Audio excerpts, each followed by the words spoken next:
青史浩瀚，留名者寥寥。那些被一笔带过，甚至连名字都没留下的人，也都曾真真实实地活过一辈子。此刻，放下今日的纷扰，让我们一起回到那个遥远的年代，听一个无名女子的故事。北宋末年，大名府偏院庶女黄令仪15岁丧母，流落东京，改名黄三娘，以一首荷香绝技在马行街站稳脚跟。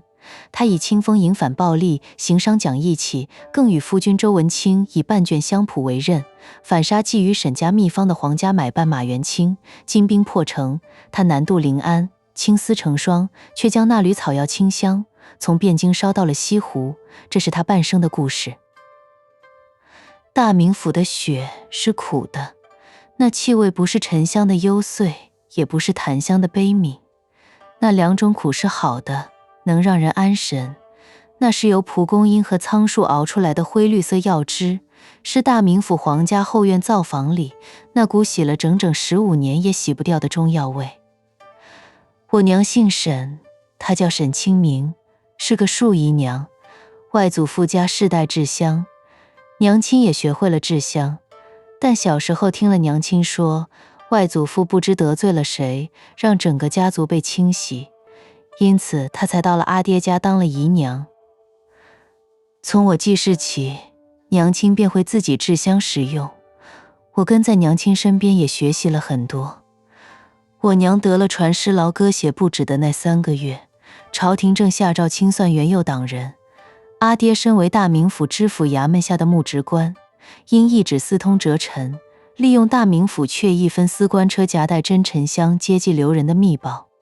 皇家的银号和田产在一夜之间被知府衙门贴上了白封条。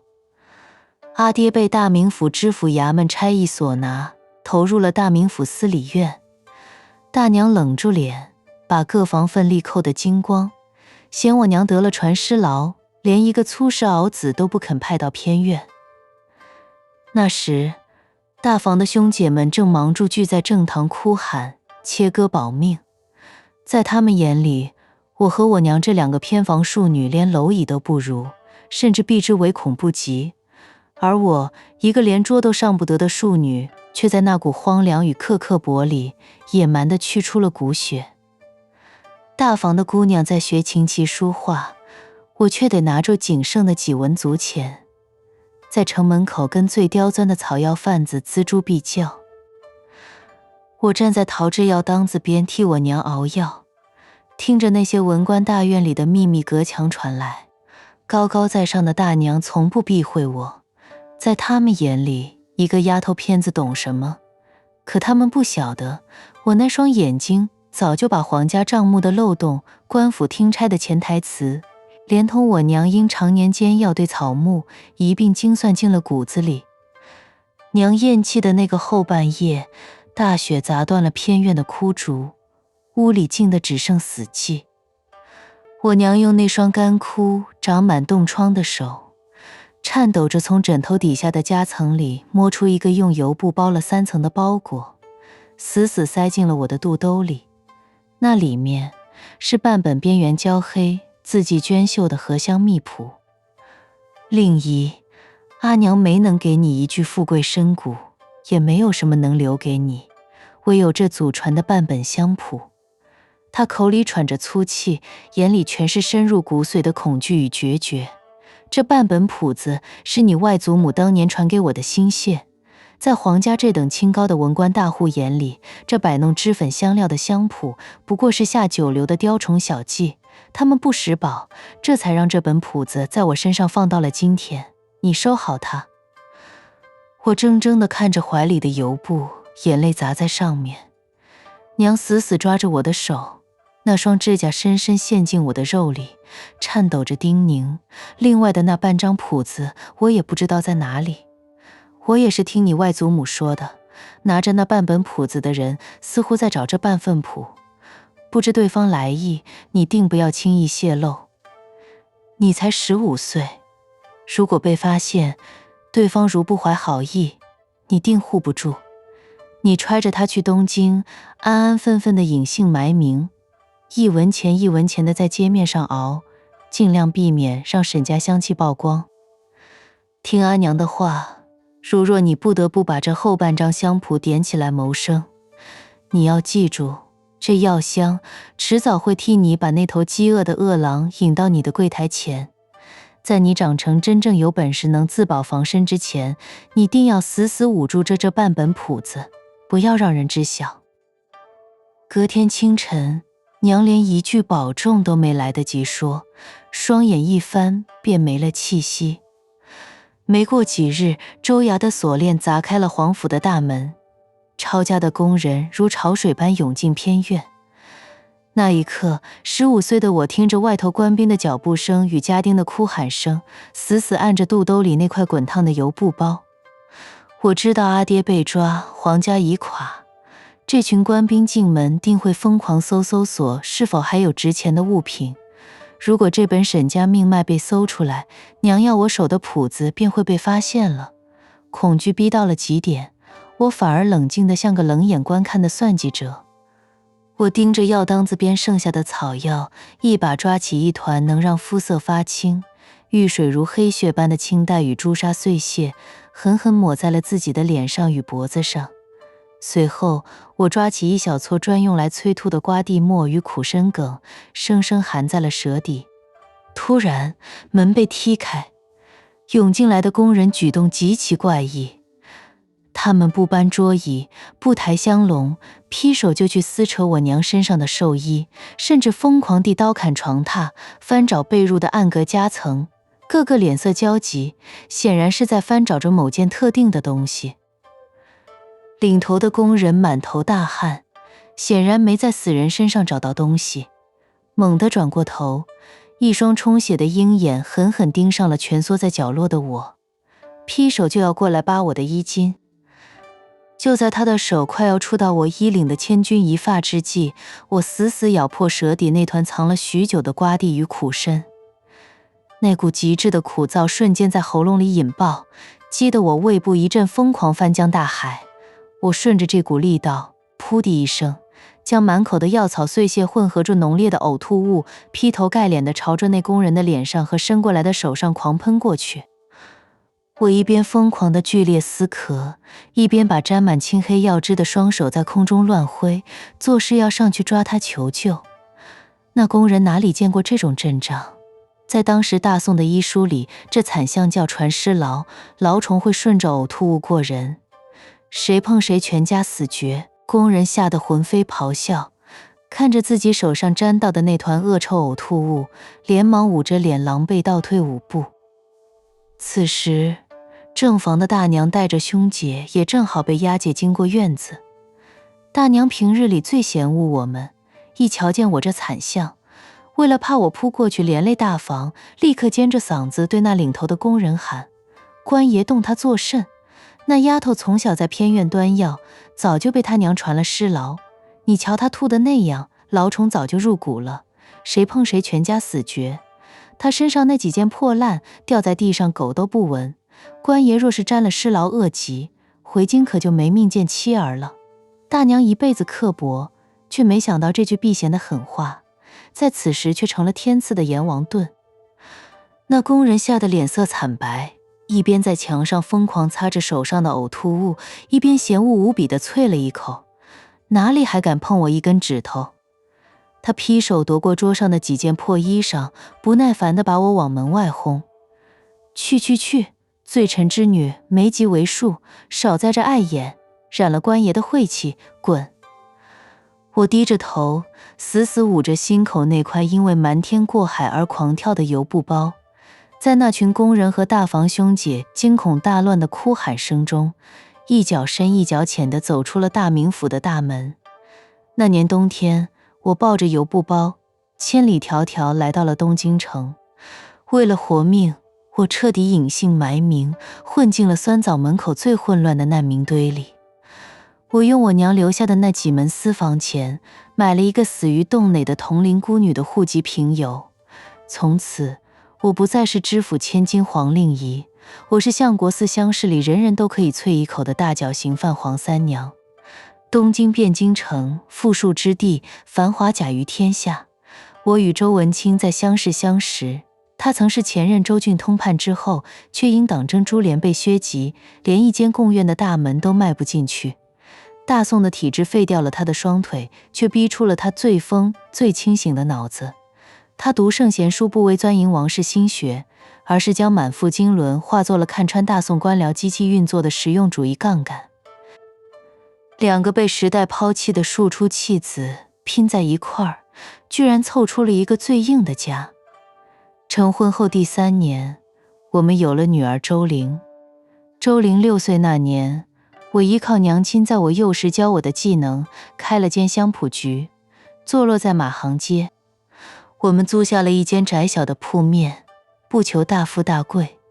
我们夫妇与周玲对街坊邻里极其和善。文清常帮街坊抄写书信，我做辟疫草药香也向来用料实称，秤头给得足。周玲这丫头更是一张巧嘴，天天在店门口帮着招呼那些清苦的街坊。香蒲局虽然利润薄，但靠着经营老实，一家人的小日子也还算过得去。然而，大宋阙医院突然贴出告示，天下的香饮价格暴涨。马行街整条街的老香商李大嘴、牙人孙麻子等人心思刁钻，一见税收上涨，立刻动了歪心思。隔壁香铺的掌柜李大嘴私下找到我们，要求香蒲局与街面上的其他家铺子联手，将所有草药与香材的价格狠涨10倍，借此将成本全部转嫁给生病的百姓，从中谋取暴利。掌柜的，若是涨了10倍，这沟渠像拉脚的脚夫，浆洗的婆子，冬日里哪里还买得起一桶辟疫的苍术？文清当场拒绝，语气虽然温和，却带着读书人最硬的骨气。我们夫妇不愿与李大嘴同流合污，香蒲局依然按着合理的价格卖香。这一下，老实经营反而成了罪过。李大嘴嫌我们坏了整条街宰客的规矩，将我们视为眼中钉。文清向来看得清体制与人心，那夜他坐在油灯下，一边拨弄着算盘，一边对我低语：娘子，我们挡了李大嘴的财路，以他的阴狠，定会想办法生吞了我们这间店。他若来抢，必是奔着我们的店产与流水账簿而来。于是文清为了以防有心之人，亲手伪造了一本假黑账，摆在柜台最显眼处。那账本上用周玲平日里歪歪扭扭的笔记，记住惊人的占城沉香库存与大笔假流水。可只要懂行的人仔细一算，便能看出那背后藏着几笔足以让人倾家荡产的官府债务。而我则当住周玲的面，将真正的账单、电器与计省税单藏进了文清常年用来备香、带着双层暗格的酸泥大香炉底下。文清摸着周玲的头，轻声叮咛：玲儿记住，阿爹阿娘若是不在，万事不抵性命，什么账本都不及你一根指头重要。6岁的周玲懵懵懂懂地点了点头。我们夫妇布下了这句防御的陷阱，却没想到这捕兽夹竟然在7天后雷雨交加的夜里被大母的贪婪生生踩响。李大嘴知道自己无权强夺，便转头盯上了大宋最吃人的宗法漏洞。他私下找到了周文清的大母。文清的大母原死个足不出户，满脑子只有贪婪的老太婆。她根本不懂香，却在李大嘴的挑唆下红了眼。李大嘴与大母一拍即合，布下了一条肮脏的利益链。大母从老祖宗的箱底翻出了一张30年前大名府发下的陈年白契，诬告文清这间店面本是大宗未分家钱的祖产，当初是由文清私自盗取老契，瞒住长辈在京城开私铺，由大母以尊长追索盗毁祖产的宗法名分出面强占铺子。得手之后，大母再以现钱将整间铺子直接打包转售给李大嘴。开春后，因一桩外郡的客商买卖，我不得不出城对账，来回整整7日。那夜雷雨交加，大母与李大嘴蓄谋已久的毒计终于发作。大母带着3个粗壮的家丁和市一司的基层差役拦街虎，堂而皇之地闯进了我们的小屋。大母手里的拐杖重重砸在长条桌上，厉声威逼文清签下过继与让渡文书。文清挡在堂前，冷笑着一把扯碎了文书。那3个粗壮的家丁拿起桑木棍便朝文清打去。6岁的周玲在打砸中吓得大哭，她年幼，却死死记得阿娘出门前将真电器藏进了香炉。她一矮身，整个人死死抱住那尊沉重的酸泥大香炉，用自己的小身体护住了香炉底下的夹格。一个族兄劈手要去抢条桌上装着银钱的木箱，周玲惊恐之下，本能地伸手去推条桌，却在混乱中被那桑木棍生生扫到了右臂。那一击导致周玲的右臂关节脱臼，伴随轻微骨裂。她疼得脸色惨白，冷汗直流，身子在疼昏过去，栽倒在地的瞬间，那只没受伤的左手下意识地乱抓，竟把条桌上文清早前摆在那里钓鱼的那本伪造黑账草稿刺啦一声狠狠地落到了地上。大母和暗处的李大嘴如获至宝地捡起来。李大嘴一瞅上头那惊人的库存与假流水，眼睛都红了，根本没有耐心去细算账目后方的债务死结，当晚就催促大母赶紧收网，并急火火地付给了大母几锭白银。第7日深夜，我冒着风雨满身泥水地从外地回来。一开门，文清满身是伤地坐在堂前，周玲右臂上了夹板躺在床上。我摸着女儿汗湿的额头，咬碎了牙根。大母想当白手套空手套白狼，李大嘴想祭宗法与地方衙门生吞了我的心血。文清把我拉到油灯下，他那双读书人的眼睛在黑暗里亮得吓人。他按着我的手，冷静地说：大母拿了假账，连夜与李大嘴签了私契。初1那天，他定会勾结开封府衙门的工人，将我们强扭上公堂改立执照。地方见利贪婪，进了衙门。大老爷为了拿李大嘴的分红，定会想在公堂上将我们杀人灭口，死无对证。文清深思后，在泥地上画开大宋官制的厉害，但他们忘了，大宋朝堂新法之下，地方是义务与中央计省为了商税，早就水火不容。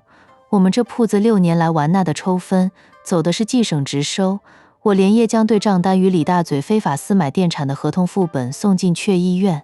地方小吏想关门打狗，我们便在公堂后头替他请一尊惹不起的真神。初1，李大嘴联合了衙门的陆氏工人，伙同大母，强行将我们一家扭送进了开封府县衙大堂。李大嘴坐在旁听的胡床上，满脸是势在必得的傲慢。大母则拄着拐杖，冷笑着等住看我们这一房净身出户。公堂之上，主审的知县相公一拍惊堂木，眼中闪过一丝狠辣，厉声喝道：周文清，你身为子孙，不思慎终追远，竟敢盗用大宗祖产。大母1送行统护婚律，追索祖宗旧业，改立业契，你竟敢咆哮公堂，撕毁文书，实属忤逆。左右将这刁民拿下，杖责60，生死不论。两旁的工人桑木棍一顿，郑玉一拥而上，慢住。一声冰冷低沉却带着极大威严的声音突然从大堂侧门的屏风后传来。只见一名身穿绯色五品官服，腰悬银无带的内廷阙议院提举官，在4名按刀的机事工人簇拥下，面色铁青地缓步走上大堂。知县相公一瞧见那条银带与提举棒牌，手里的金堂木啪的一声直接掉在地上，整个人急忙从工作上跌跪下来。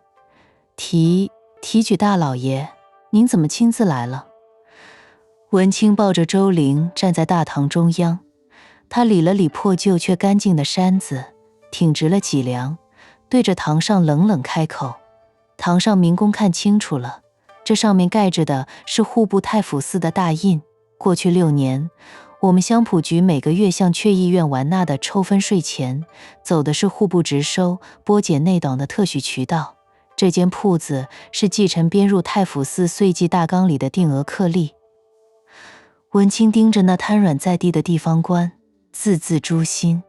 大母和李掌柜私下签了尾契，今天来借相公的手强占改名，这在典章制度里叫地方建立越权侵夺朝廷内堂，擅勾官留钱。知县相公，你今天为了拿李掌柜的几十两银子分红，去帮着地方宗族隐匿，搞乱了户部执政相公的考科政绩，提举老爷在此，这欺瞒户部，断了京城相公岁季考科的朝廷大房，李大嘴的靠山，保不保得住知县相公饭碗？阙议院提举官走到审判桌前，劈手夺过那一叠盖满了太府寺阙议印信的税单，冷冷地甩在主审官员的脸上。本官若是不来，你这开封县衙是不是就要在上月的岁季大纲上勾销了这笔上缴太府寺的香药11税？你这地方县尹胆子大到连朝廷的定额刻例都敢强占改名，中饱私囊了。下官不敢，下官万死！知县相公疯狂磕头，额头砸在青砖上，鲜血直流，利益一死，权力一压，这场官商勾结的锁链瞬间土崩瓦解。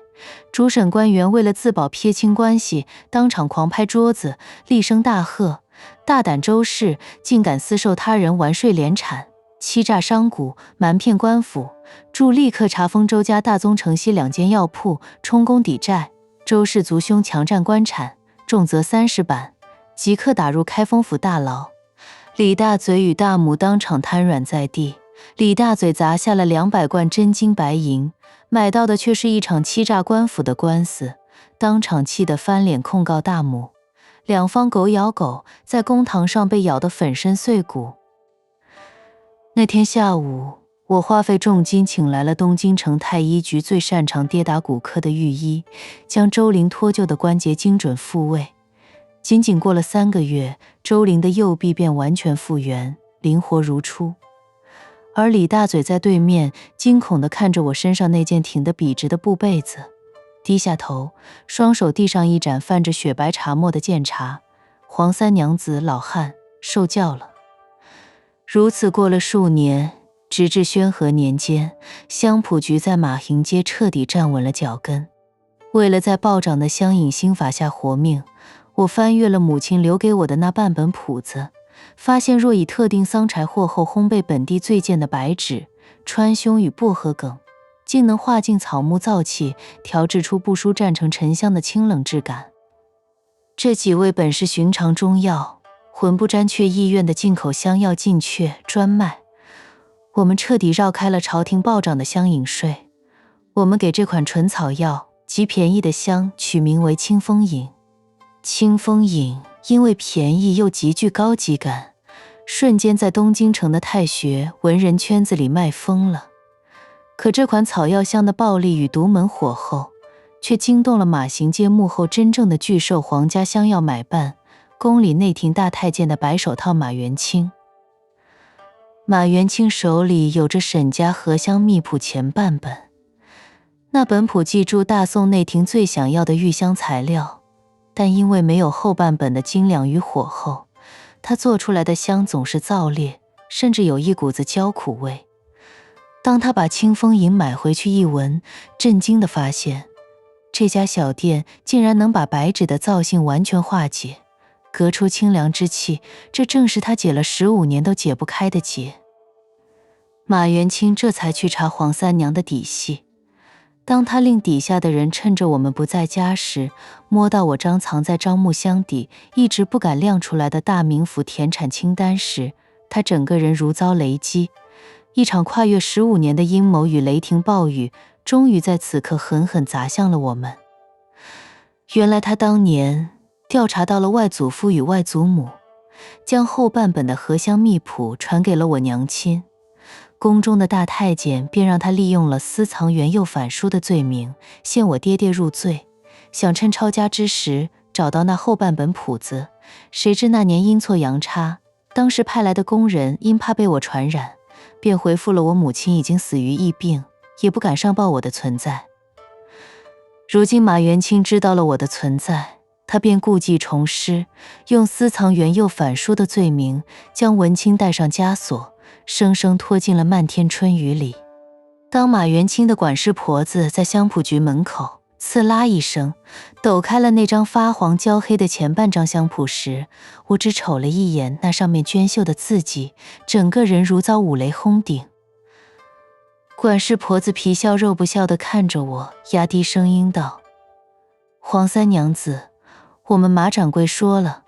当年在大名府，你阿爹当住朝官，有知府衙门护住，他动不得你那痨病的娘。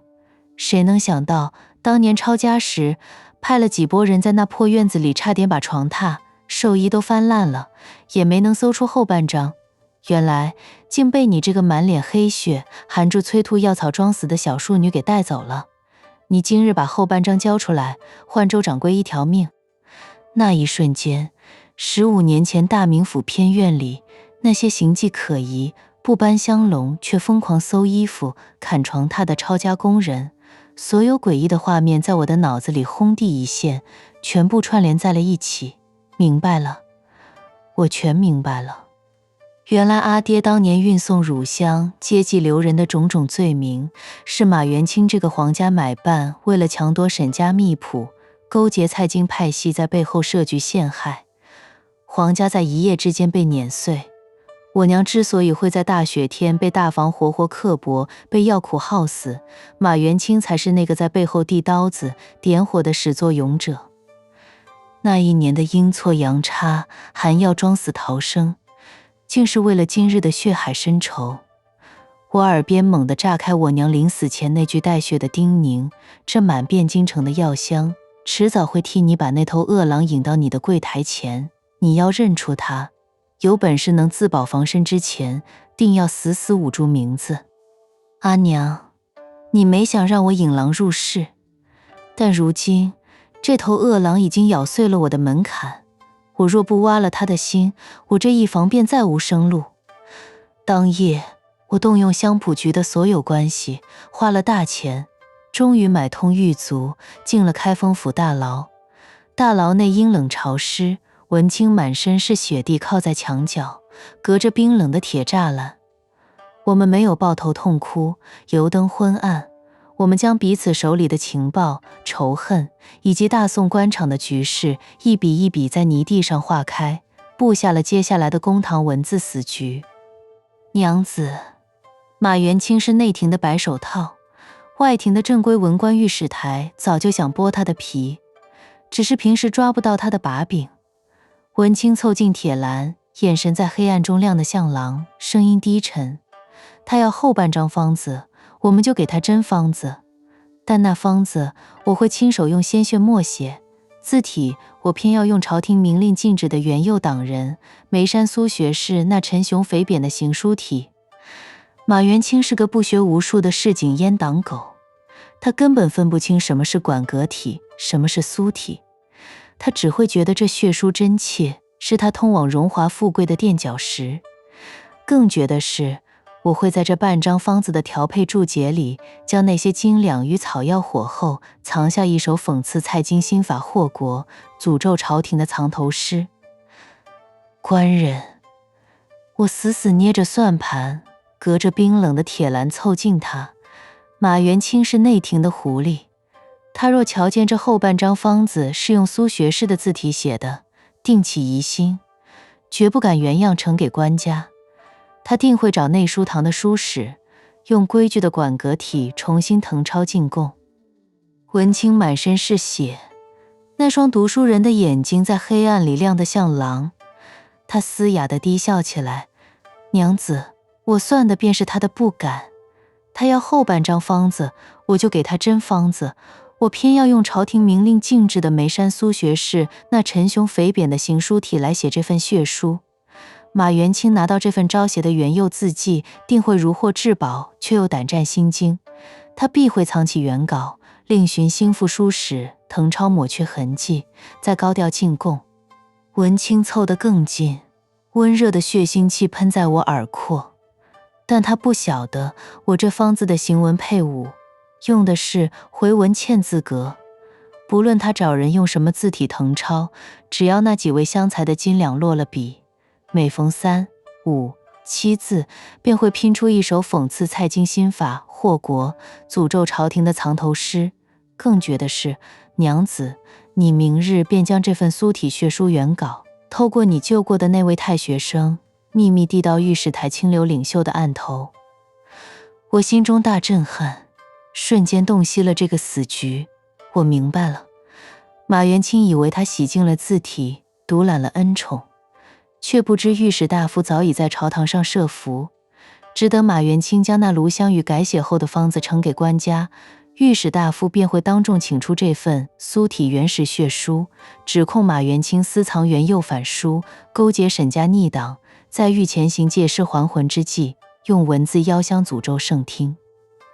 夫妻交心，死局已成。这不是引狼入室，这是在被时代巨兽踩踏的瞬间，利用巨兽自己的政治防御本能，精准滑步反杀。5天后，马元清果然如期落入陷阱。他惊恐于苏体字迹，私下命人以管格体誊抄，高调进贡宣和瑞和香。就在他跪在御前，以为要加官进爵的当口御史大夫在朝会上当众发难，甩出太学生递上去的苏体血书原稿。2份方子对照，斤两分毫不差，而那隐藏在管格体供表里的藏头诗，被御史大夫当堂逐字拆解，字字句句皆是对蔡京结党营私、兴法祸国的政治诅咒。官家震怒，看着那熟悉的原釉风骨，只觉得这头阉狗在用死去的苏东坡嘲弄皇家。蔡京为了保全自己，惊恐之下亲自上表请旨，当着满朝文武的面，将马元清抄家拿下，乱棍打死。当天傍晚，文清被放了出来。他走出省门牌坊下的时候，整个人瘦了3圈，白衣上全是干涸的血迹，可他挺得笔直。他笑了，娘子，我回来了。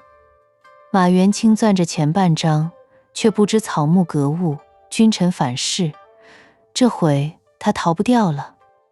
马元清被抄斩了，但他耗尽心机做出来的那尊宣和瑞和香，却因为气味实在太过清绝幽邃，被不知情的内廷留了下来，送进了宫中的暖阁里。往后的6年，天子、太后与这大宋行将就木的满朝权贵，日夜在密不透风的殿宇里燃熏这尊香。那袅袅青烟没有半分毒性，却是这世上最能让人骨肉酥软、忘却忧患的亡国之气。他们在香气里批阅着前方告急的战报，在香气里赏玩着花石纲，在香气里继续对底层的野草们剥皮抽筋。那无色无味的烟毒不是药，是这整个荒淫腐朽的大宋高层在盛世余烬里最后的自我麻视。直到宣和7年的冬天，北边的风彻底吹冷了东京城。